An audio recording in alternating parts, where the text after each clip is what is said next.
So, welcome back to the Science and Art of Open Water Swimming. Today's guest is Mariko Collins, an engineer and open water swimmer whose understanding of waves comes from both research and long hours in the ocean. Mariko's research explored how swimmers move in waves, buoyancy, pitch, heave, the mechanics of how bodies interact with the water. Alongside that, she's built deep experience in the ocean, having completed Rottnest crossings as part of teams and duos. Earlier this year, the Rottnest Channel swim was cancelled, and a month later, Mariko completed her first solo crossing during the port to pub, carrying not just the science, but the full human experience of fatigue, uncertainty, and adaptation. In this conversation, we will talk about those concepts, how it feels like in the water, how the background of dance has shaped her awareness of movement, what happens when things unravel late in a long swim, and why curiosity mattered more than just pushing harder. This is a conversation about waves, learning, and what happens when theory finally has to swim. Mariko, welcome to the podcast. Hi, thanks for having me. So, if I can just, maybe you can just give me some background of you. Where'd you start swimming? What got you from pool swimming into open water swimming? Yeah, so I grew up doing quite a lot of swimming as a kid, and then I always liked the ocean as well. Went to the beach a lot during the summer and snorkeling. Always loved having my feet not touching the seafloor. Like I was always that kid that would go out far from shore and then just bob up and down in the swell. Pool swimming pretty much all of my school years. I was on the high school swim team, and that was really fun. Loved freestyle and butterfly, interestingly, not so much anymore. And then COVID happened, and I kind of started university and just wasn't really interested in swimming as much. And then I guess once COVID finished, I started getting a lot of ocean swimming things come up on my Instagram feed. And then I thought, oh, okay, maybe I'll get into this. So then I started participating in some like short course events, like 1.25K. I did the team with some friends just as a bit of fun. And then started getting a little bit more serious about it, thinking about, oh, which club should I join? I want to do duo. Ultimately, the end goal was to swim solo. And then with that love of swimming, or that coming back to that love of swimming, you as you progressed through uni, then you came onto an opportunity to do some research with swimming. What sort of drew you towards the project you did? I think I wanted to combine interests. So I wanted to do something that I was passionate about. A lot of the other topic options were very technical, and I wanted something that was a little bit more enjoyable, something that I could see myself learning or taking value from and applying to sort of my life. So yeah, I got really lucky to be able to do that and learn a lot. I think my interest in waves would go to like when I did a bit of work experience in the offshore industry. And we were looking at the waves as kind of an engineering constraint. So like how they impacted the work that we were doing subsea, and then also on like the structures as well. And then I gained more interest. I kind of added more coursework units at UWA in the offshore related work. And then I got the opportunity to work with Dr. Scott Draper and yourself in looking at wave theory. And then that led to my master's thesis in swimming and yeah. And before you ever swam the Rotto sort of distances and being a bit younger and enjoying the ocean, what did you assume waves were doing to swimmers? I knew waves were adding resistance to swimmers, but I think that I thought they were kind of just traveling through the body and it was something happening to them / around them.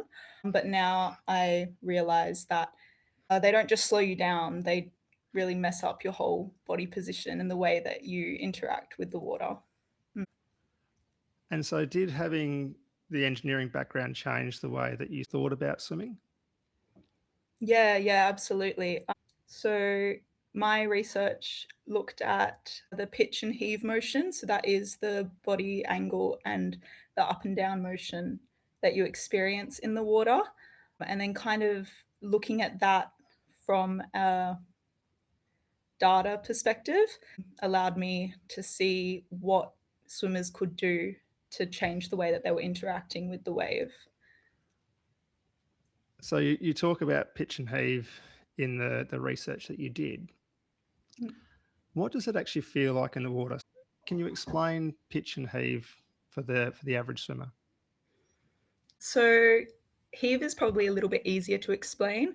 When you're looking down at the seafloor, you would see it going kind of towards you, the seafloor moving towards you or moving away from you. I actually really like the feeling because you feel weightless for a little bit, so you feel lifted up, and then you might feel really heavy when you get dropped down back towards the seafloor.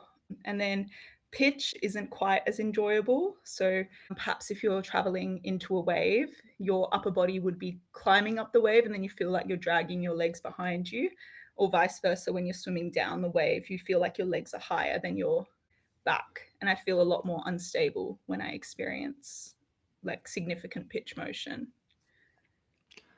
So you described what it feels like to be in the wave and to have pitch and heave.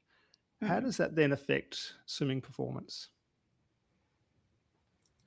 So in my research, I looked at swimmers' forward velocity and their efficiency in the way that they encounter the waves. So it was important from my research, I realized that it was important for swimmers to synchronize their stroke with the wave so that they could time their stroke where they would feel the effects of pitch and heave less. And that way they can maximize their forward velocity. But when you're explaining synchronizing their stroke to the wave, what do you mean by that? Say, for example, a swimmer's stroke timing or their stroke rate, you would time their strokes so that they would cause constructive interference with the wave. So essentially, their stroke would go underneath the top, the crest of the wave.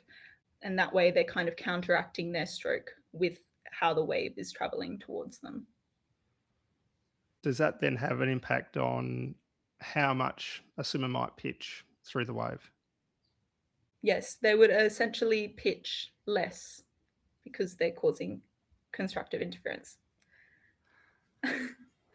When you talk about synchronizing that stroke with the wave, how does then potentially breathing impact or interact with the wave as well? I actually didn't look at breathing when I did my research because we thought that would add another variable that would make it a little bit difficult to measure, but that is definitely something to look into. From a swimmer's perspective, then, is it effective to fight the wave, or do swimmers need to learn to go with the flow? Yeah, I definitely think swimmers need to be very adaptable to the conditions. So obviously not every race or time that you go into the ocean is going to be the same. You're not going to experience the same conditions.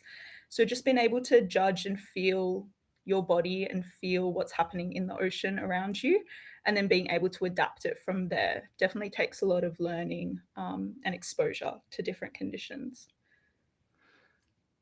And so you utilised some IMUs. When you saw the data that came from the IMUs, how did that change the way or challenge the way you thought about body position in the water? So IMUs are, it stands for inertial measurement units, and they're little sensors that we placed on the swimmer's back and neck, and they gave us the angular data that the body was experiencing in the waves. Yeah, the data changed. We had a few different points measured. So we did the lower back, center back, and neck. Definitely with the sensor that was on the neck, we saw a lot of movement, even when the head was down, when there was no breathing. So that showed that that point there was being quite reactive towards the waves, I guess, because they were experiencing it head on. The lower back as well, we saw that motion being experienced, like lots of pitch and heave just above the legs. So we knew that the lower part of the body was reacting a lot to the wave. I actually expected the center back to also experience a lot of pitch and heave motion, but we actually didn't see that. So we saw that the center back remained quite stable, which was interesting. Do you think that was related to potentially where the center of mass and center of buoyancy might have been? Yeah, yeah, and also just we had experienced swimmers in the wave flume as well, so I think their ability to be able to keep their core stable when experiencing those conditions definitely showed that in the data. I'd like to move towards your swimming experience with Rotto now. So, first of all, can you take us back to February? Rotto Swims cancelled. You were attempting your first solo. What was your immediate reaction? Honestly, I had mentally checked out beforehand. Just with all the posts about the weather forecast leading up to it, I think that had made me really anxious. And then that same week, I just started a new job. So there was a lot going on at that time. So when it originally got cancelled, I, of course, was disappointed, but I actually was also relieved that I didn't have to swim in those conditions. Do you think that's partly because of your understanding of what the conditions were based on your research within waves? Yeah, I knew that it would just be awful, so that was definitely not something that I wanted to do. But you decided that you still want to swim Rotto. What went into the decision making process then to say, yes, I'm going to try and have another crack? I actually wasn't planning on doing the port to pub, but all the people around me were saying, "You spent so long training, you know, you should just go ahead, see if you can get a spot." And then my sister's friend ended up not doing her solo crossing due to an injury. So then she offered me her place. So I took it also because I didn't want to, train again. This was going to be like an ultimate goal of mine. I did want to swim to Rottnest at some point solo. So I just thought, why not do it now once I've put in all the hard work? Yeah, just an extra month.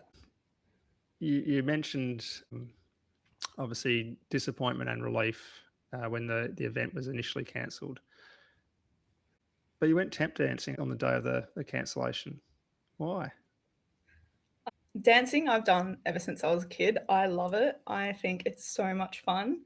And yeah, the day that it was cancelled, I just was like, let's just go to dancing instead. I still wanted to get some movement in. Yeah, that was a lot of fun with my friends. So moving up to port to pub, uh, you've indicated that maybe it wasn't necessarily your goal to do that swim. So how, in terms of preparing for that next 4 weeks, how did that go? I think I'd put in a lot of effort right before the Roto swim had gotten cancelled.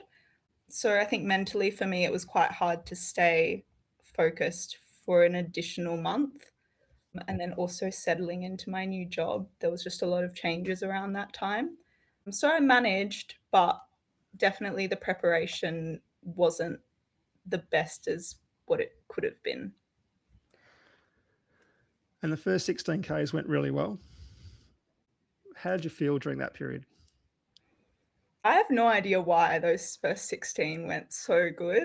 I was a bit emotional leaving the beach, but then I think once I got into the water, I was just in a flow and like, locked in, I guess.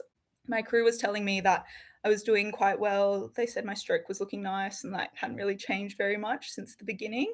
My right shoulder started getting sore around 12K, but took some Nurofen and that was fine, and then kept swimming, and then the 16K came and then everything went downhill from there.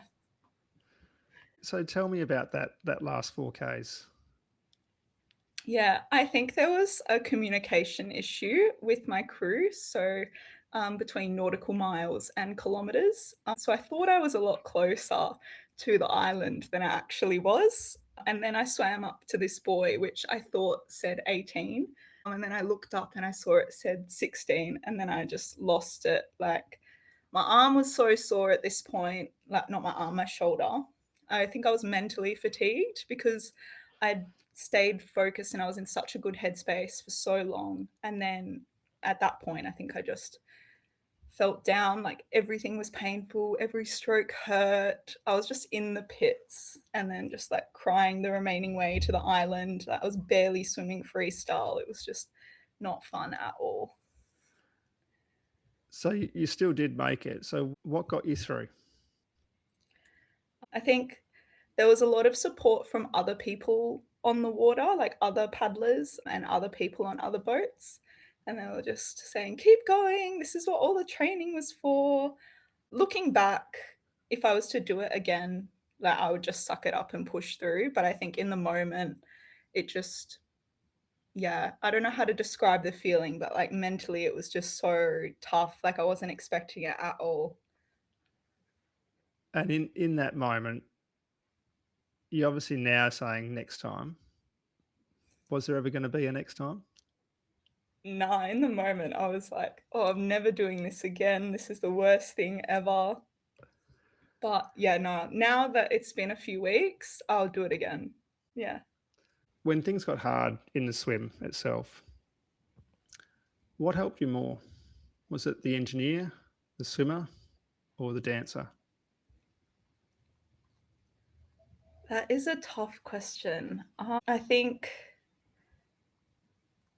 looking at it from an analytical perspective, I was thinking it could be worse. The conditions for the port to pub were great.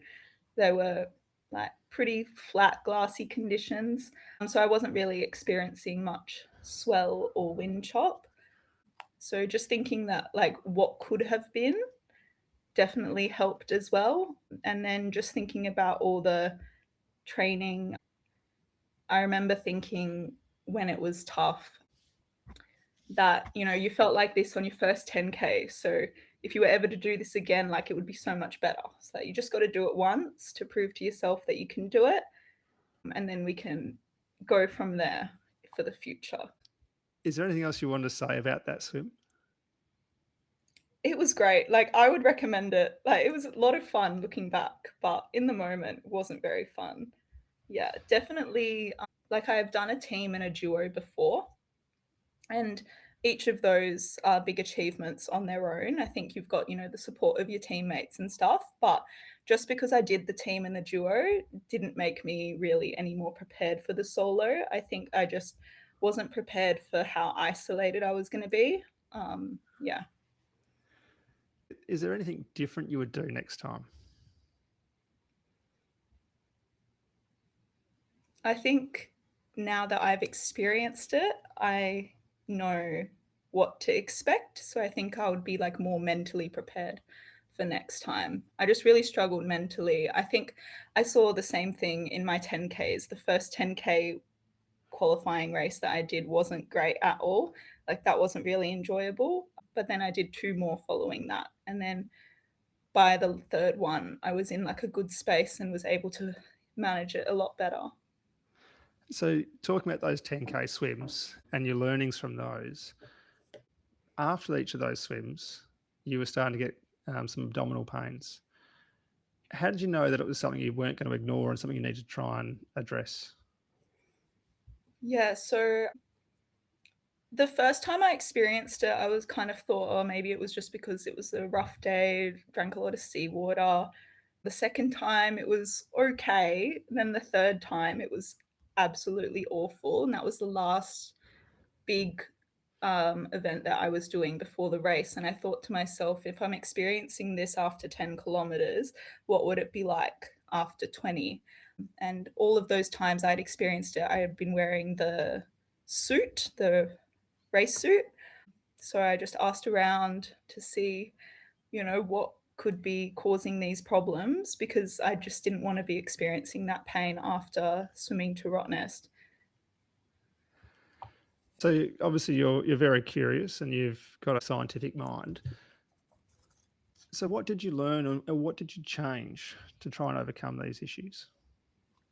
So I did a lot of research as well as asking some people on Facebook and then also asking some people in the pool as well. And based on all of that, I eventually put it down to runner's gut. And I changed in the swim or in the Rottnest swim, eating more frequently, which I was planning on doing anyway, but I kind of made more of a conscious effort to really stop and not be in a rush to consume my food. I was eating probably every hour in the 10K swims, but then in the Rottnest crossing, I was eating every 25 minutes. And yeah, I actually didn't get any abdominal pain after the crossing, which was really nice. Can I ask, did you actually test any of that out within training in those last 4 to 8 weeks? I did eat some different foods, like trial different food. I was wondering whether the I don't eat a lot of fruit. I don't really like fruit, but I was eating fruit pouches when I was racing.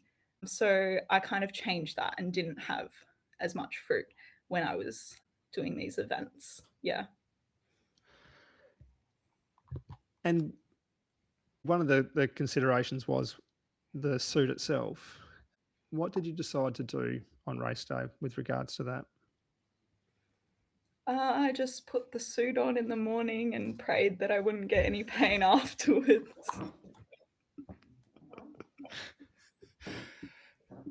You've mentioned already that you completed duos and team swims and that it's a different experience. But there's still the preparation component that goes into that. So, what are some of the similarities between the duos and teams and then swimming a solo? I think in all open water swimming, you get an understanding for the water, probably in a different capacity with each of the different types of events. With the team and the duo, I was able to like get familiar with the crossing and then have an understanding of kind of how the race day pans out. That way, I wasn't really, not everything was going to be new when I did the solo. If you could add a chapter to your thesis now, what would it be called? I could add a chapter, maybe like the psychosocial effects of open water swimming, like the psychological side. That would be really interesting to look into. I'm not sure if there is much research onto that, but like looking at maybe mental fatigue, which is what I think I experienced. But then also, my research focused a lot on just like short distances and then experiencing the same wave condition. So to do future research for a longer duration of time with dynamic wave conditions, so they're changing, would be really interesting. Obviously, we were limited to like what we were able to do with the wave flume because it was only about 25 meters long, and you know the paddle wasn't able to change wave conditions consistently. But that would be good to look into. Yeah. So, you've mentioned a few times the psychological stress of the event and the team around you. So, obviously, that team component, even with us as a solo swimmer, is quite important. Yeah. Yeah, I was really lucky. I had a lot of my friends on board, giving me a lot of support from there, which I definitely think I needed. I wouldn't have been able to do it if my crew had been strangers, even just everyone around me beforehand, like with the swimming squad and that, having spoken to people who had also experienced the solo crossing for the first time before. Yeah, that was definitely helpful. Wouldn't have been able to do it on my own, no. So, I'm interested to know what your favourite swim set is. I like anything aerobic. So something that where I like find a rhythm, get into that. Particularly anything with 200s. I think 100s are too quick, but then 400s are too long. I'm interested with your background, and your background is quite diverse in terms of what you've done. Are you a singer or a counter when you swim? I'm actually a bit of both. Yeah, I think when I do in the ocean, I actually don't really think about much. I actually couldn't tell you what I'm thinking about. I think my mind just goes blank and I'm kind of just like focusing on what's happening and just kind of drift off. Um, Occasionally I count if I'm bilaterally breathing. If I'm not bilaterally breathing, then I think I sing songs and then I change the song to like match my stroke. Usually, if I am singing, it's a song that's trending on TikTok or Instagram, and then it's just a 15-second song that's on loop in my head for hundreds of meters. Is there anything else that we haven't covered that you'd like to add?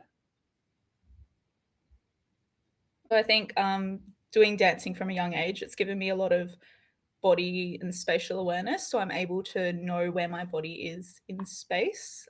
So, like in dancing, my leg might be behind me or my arm might be above my head, but then being able to adjust my body to balance or adjust my body to be like technically in the right position is a skill that I have developed. So I think in swimming, when I'm swimming, I'm able to know where my body is and then also think about different parts of my body all at the same time, which I haven't really spoken to many people about this. I think my coordination is quite good. Like being able to, pat your head, rub your tummy, or do like different movements with your body at the same time. I think I'm quite good at that. So I don't know if that is a skill that kind of everyone has, or if that is something that is a little bit more like developed for me as someone who has done dancing as a kid. Yeah. And could you just give maybe a bit of background on your dancing? Yeah, so I started dancing when I was about 7, and then I trained in all styles, so jazz, tap, ballet. I did hip hop and contemporary, and then I also did flamenco, Spanish dancing, where they have the castanets. That is actually quite tricky because you got to like move your fingers as well as like do footwork and then move around the room. And then I've done that pretty much ever since, and I still do. And then I also teach young kids dancing on weekends. Yeah. What do you like about teaching? I really enjoy like sharing skills that I like to children that also like dancing, kind of sharing the love. I also did teach swimming as well, but swimming was a lot more difficult because I think it's a skill that everyone should have. So not everyone enjoys it because it kind of feels like a forced task. But dancing, I find that all the kids that are there really want to be there. I mean, they do want to learn. So it's nice having that reciprocated back when I'm sharing something that I love and then they turn it into something that they love as well. What would your take-home message be from your research for swimmers? Although I had no like quantitative results, like I can't tell you exactly what your stroke timing has to be based on which wave period, etc. I think my research really showed the importance of phase synchronization. So being able to adjust your swimming style to different wave conditions so that you can be more efficient in the water and that your body position remains relatively stable and that you can move through the water faster. Well, thank you very much for taking some time out of your somewhat busy schedule. Now you're a full-time worker. It's really appreciated. Thank you for having me. Thanks again to Mariko for such an open and thoughtful conversation. One thing that really stayed with me from this episode was the role curiosity played, not just in Mariko's research, but in how she navigated training, problem-solved nutrition, and made sense of some very hard moments in the water. Again and again, it wasn't about pushing harder, but about paying attention, asking questions, and adapting. If you enjoyed this conversation, please consider sharing it with a training partner, leaving a review, or subscribing to the podcast wherever you listen. It's a simple way to support the show and help others find it. Thanks for listening, and I'll see you in the water.